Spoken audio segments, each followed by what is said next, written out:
หน้าทางเนาะยังเพียงแต่3ตอนสุดท้ายเด้อลูกค้าเด้อดินเฮาเนาะคือลูกค้าเห็นเลยเนาะอยู่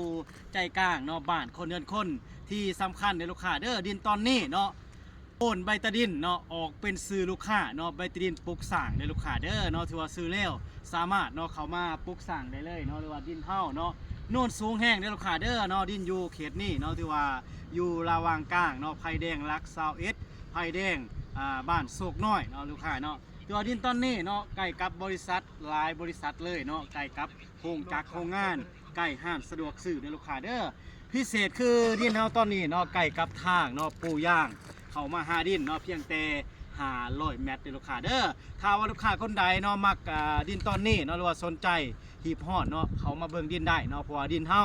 แต่ละโซนเนาะมีหลายราคมราคาเนาะมักโซนใดลอกใดเข้ามาวัดแทกเอาเลยเด้อลูกค้าเด้อเนาะฝากถึงลูกค้าเนาะอยู่ต่างคมต่างแขงเนาะหรือว่าลูกค้าเนาะบ่สะดวกเข้ามาเบิ่งดินเชื่อให้ลูกค้าเนาะฝากเบอร์ไว้เนาะหรือว่าสนใจทักมาหาพ่อค้าได้เด้อ